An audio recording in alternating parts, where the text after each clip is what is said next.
তাহলে আমার আপনার জাদুবিদ্যার জাদু থেকে মুক্তি পাওয়ার জন্য হসপিটালে গেলে হবে না, ডাক্তারের কাছে গেলে হবে না, ইঞ্জিনিয়ারের কাছে গেলে হবে না, দুনিয়ার ওষুধ সেবন করলে হবে না।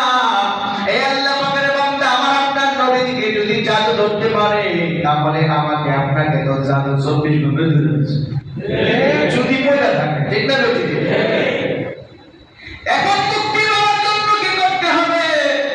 আপনাকে যদি মনে করেন আপনি আমল করার পরে সুস্থ হচ্ছেন না, বিজ্ঞ হক্কানি উলামায়ে কেরামের কাছে যাওয়ার পরে তারা যেই দিক নিদর্শন দিবে কোরআন সুন্নাহর আলোকে আপনি এটা গ্রহণ করতে পারবেন, এটা জায়েজ আছে।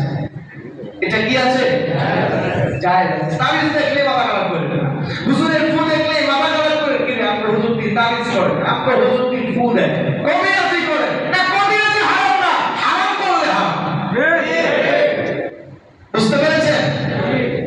এখন যদি আল্লাহ পাক জাদু তো পৃথিবীর মধ্যে আছে, আল্লাহ তাআলা যদি এই চিকিৎসা না দান করে, তাহলে আপনি দুনিয়ার কোন ঔষধ দিয়ে তো এই রোগ থেকে মুক্তি পাইবেন না। কথা ঠিক না বেশি? রোগ যেহেতু আছে, রোগের চিকিৎসা করবেন না। আরে কথা বলে না, রোগ যেহেতু আছে, রোগের চিকিৎসাও থাকতে হবে। এই জন্য কোরআন মহা ঔষধ আপনি হারাম গ্রহণ না করে, শিরক গ্রহণ না করে, হক্কানি উলামায়ের কাছ থেকে চিকিৎসা গ্রহণ করে জাদু আপনাকে ধরবে না, প্রথম কথা। দ্বিতীয় কথা হলো আপনি নিজে আমল করেন, আজীবন দুনিয়ার কোন যত বড় কালো শক্তি হোক, যত বড় কালো জাদু হোক না কেন, আপনাকে কোনো গ্রহণ ধরতে পারবে না।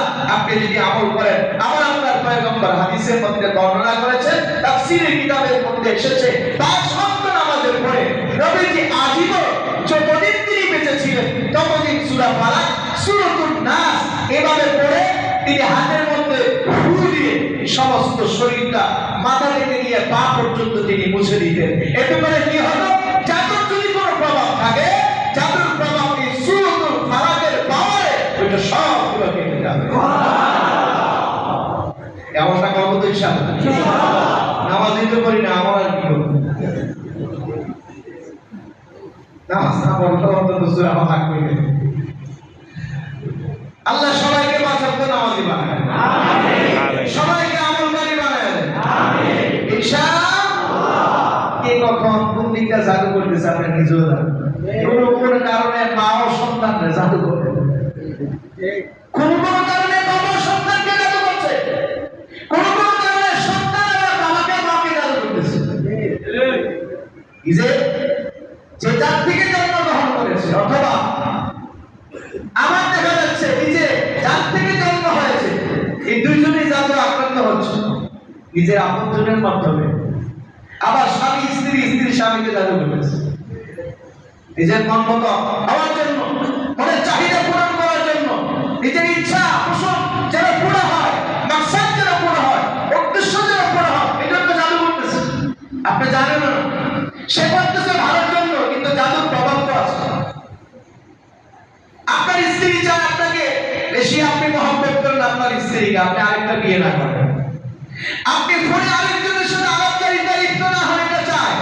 এতে করে কি হয়? কবিরাজ বাবার কাছে যান, এই আপনার মহব্বত বাড়ায় দেওয়ার জন্য জাদু করে দেয়। এতে করে কি হয়? আপনার যে আপনার স্ত্রীর জন্য আপনি খুব মহব্বত করেন, ঠিক আছে, কিন্তু অন্যদিকে আপনি জাদুতে আক্রান্ত হচ্ছেন। এতে করে কি হবে? শারীরিক বিভিন্ন রোগ দেখা দিবে, মাথা গরম হয়ে যাবে, দেখবেন আপনি অবিভিন্ন মানুষের সাথে খারাপ আচরণ করবেন, আপনার হঠাৎ করে মেজাজ চড়া হয়ে যাবে, শরীর জ্বালা পোড়া করতে পারে, বিভিন্ন সমস্যা থাকতে পারে জাদুর প্রভাবের কারণে। এই জন্য এই আমলগুলো যদি করে, জাদু যদি কেউ করে থাকে, তাহলে আল্লাহ পাকের কোরআনের পাওয়ারে জাদুগুলো সব নষ্ট হয়ে যাবে।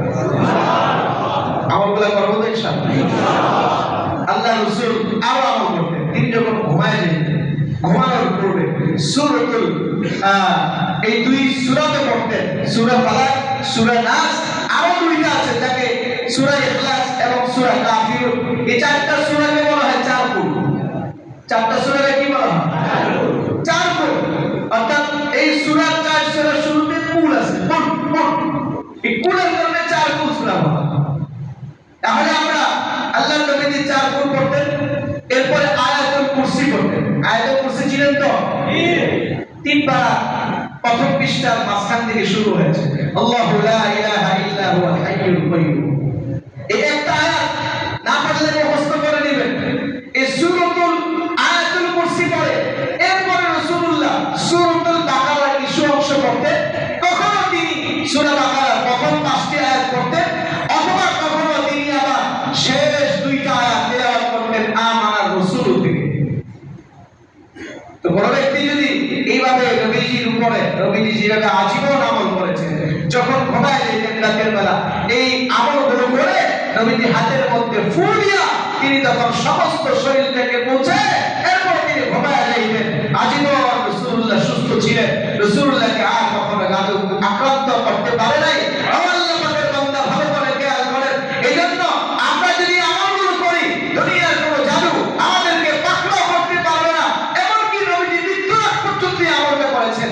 যেই দিন নবীজি দুনিয়া থেকে বিদায় নেবেন ওই দিন যখন রাতের বেলা ঘুমায় গিয়েছেন, নবীজির অসুস্থতার কারণে হাতের মধ্যে ফু দিয়া তিনি সমস্ত শরীরটাকে ঘুরাইবেন সেই শক্তিটা নবীজির ছিল না।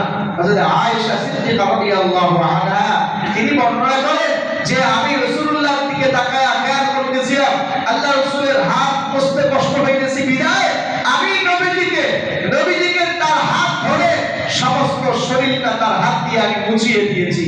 তাহলে আল্লাহর পয়গম্বর মৃত্যুর আগ পর্যন্ত এই আমলগুলো করেছেন। এই আমলগুলো করার দ্বারা আল্লাহ পাক রব্বুল আলামিন দুনিয়ার কোনো জাদু আমলকারীকে ধরতে পারবে না। এইজন্য আসুন আমলগুলো করার দরকার আছে না? সবাই বলে না আছে না নাই? আল্লাহ তাআলা বোঝার এবং আমল করার তৌফিক দান। আল্লাহ তাআলা আমাদেরকে আমলকারী বানায়। আপনি আমল যদি না করতে পারেন, দ্বিতীয় সুরত হলো হক্কানি ওলামায়ে কেরামের পরামর্শ নেওয়া।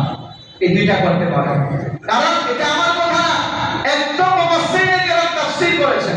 দ্বিতীয়ত এই ব্যাখ্যাগুলো কোন তাবিজ গ্রহণ করা যাবে না, কোন তাবিজ গ্রহণ করা যাবে, এই ব্যাখ্যাগুলো স্পষ্টভাবে বর্তমান সময়ে সবচেয়ে বড় উপমহাদেশের জাস্টিস আল্লামা তাকি ওসমানী দামাত বারাকাতুহু তিনি তার ফতোয়ার কিতাবের মধ্যে স্পষ্ট ভাষা তাবিজ কতটা কোন কোন তাবিজ গ্রহণ করা যাবে তিনি ফতোয়া দিয়েছেন, এবং সূরাতুল ফালাকের এই ব্যাখ্যা তাফসীরগুলো তিনি এখানে টেনে নিয়ে এসেছেন। আল্লাহ